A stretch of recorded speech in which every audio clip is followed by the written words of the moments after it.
രക്ഷ, കുരിശിലാണു രക്ഷ, കുരിശേ നമിച്ചിടുന്നു. കുരിശാണു രക്ഷ, കുരിശിലാണു രക്ഷ,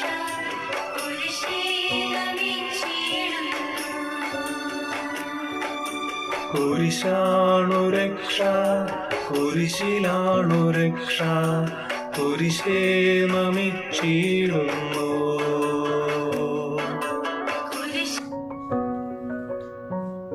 സിസിലിയ ക്രിയേഷൻസിൻ്റെ വിസ്ഡം പ്രോഗ്രാമിലേക്ക് ഏവർക്കും സ്വാഗതം. ഇന്ന് നമ്മൾ ചിന്തിക്കുന്ന വിഷയം വിശുദ്ധ കുരിശിനെ പറ്റിയാണ്. കുരിശ് രക്ഷയുടെ അടയാളമാണ്.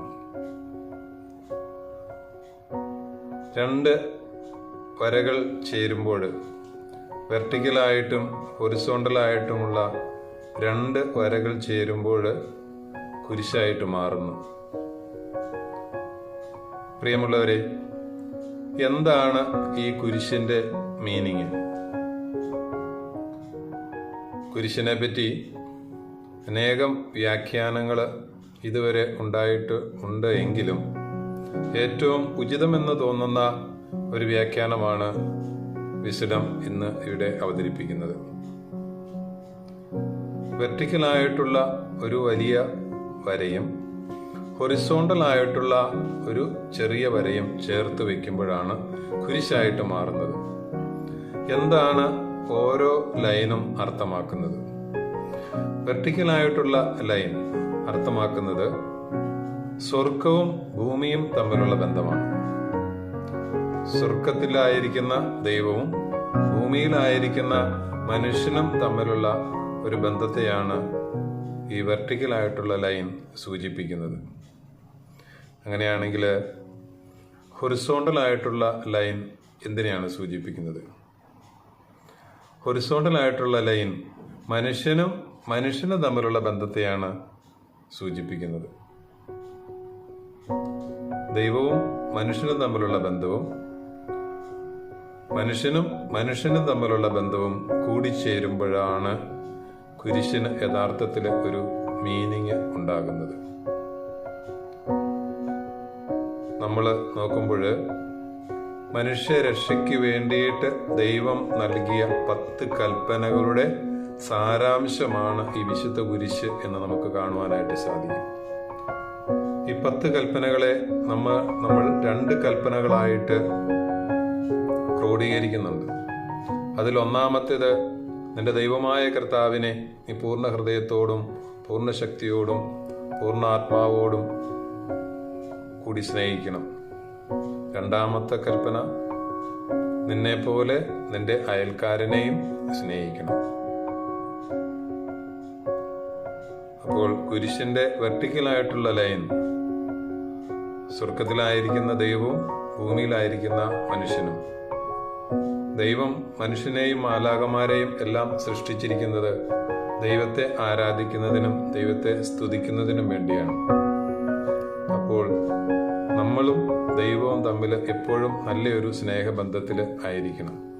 നമ്മൾ കുരിശ് വരയ്ക്കുമ്പോൾ എപ്പോഴും ശ്രദ്ധിക്കണം, ഞാനും ദൈവവും തമ്മിൽ നല്ലൊരു ബന്ധത്തിൽ ആണോ, അതോ അതിനെന്തെങ്കിലും അകൽച്ച സംഭവിച്ചിട്ടുണ്ടോ?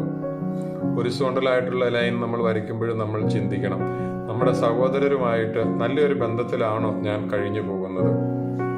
ഈ 2 ചിന്തകൾ കൂടി ചേരുമ്പോഴാണ് ആ ഒരു കുരിശുവരയ്ക്ക് അർത്ഥമുണ്ടാകുന്നത്. വലിയ കുരിശടയാളമായിട്ടുള്ള വിശുദ്ധ കുരിശിന്റെ അടയാളത്താലെ എന്ന് നമ്മൾ നെറ്റിയിൽ വരയ്ക്കുമ്പോൾ നമ്മുടെ ചിന്തകളെ നമ്മൾ വിശദീകരിക്കുന്നു. ദൈവത്തിന് ഒതുങ്ങുന്നതാണോ നമ്മുടെ ചിന്തകൾ? നമ്മുടെ സഹോദരരായിട്ടുള്ള നമ്മുടെ മനുഷ്യർക്ക്, നമ്മുടെ സ്നേഹിതർക്ക്, നമ്മുടെ അയൽക്കാർക്ക് ഒതുങ്ങുന്നതാണോ നമ്മുടെ ചിന്തകൾ? നമ്മുടെ കൂടെ ജോലി ചെയ്യുന്നവർക്ക് എല്ലാം ഒതുങ്ങുന്ന ചിന്തകളാണോ? ദൈവത്തിന് യോജിച്ച ചിന്തകളാണോ എന്നുള്ളത് നമ്മൾ ചിന്തിക്കണം. 2, നമ്മൾ രണ്ടാമത്തെ കുരിശടയാളം വരയ്ക്കുമ്പോൾ നമ്മൾ പറയുന്ന വാക്കുകൾ ദൈവത്തിന് ഉചിതമായിട്ടുള്ള വാക്കുകളാണോ? എൻ്റെ സഹോദരർക്ക് അവർക്ക് ഒതുങ്ങുന്ന വാക്കുകളാണോ എന്നുള്ളത് നമ്മൾ ചിന്തിക്കണം. അതുപോലെ ഹൃദയത്തിൻ്റെ മുകളിൽ നമ്മൾ കുരിശടയാളം വരയ്ക്കുമ്പോൾ നമ്മൾ ചിന്തിക്കണം, എൻ്റെ ഹൃദയ വിചാരങ്ങൾ അത് ദൈവത്തിനും എൻ്റെ സഹോദരർക്കും ഒതുങ്ങുന്ന വിചാരങ്ങളാണോ എന്നുള്ളത്. അപ്പം പ്രിയമുള്ളവരെ, ഇനി നമ്മൾ ഓരോ തവണ കുരിശ് വരയ്ക്കുമ്പോഴും നമുക്ക് ഈ ചിന്തയോടെ നമുക്ക് കുരിശ് വരയ്ക്കാം.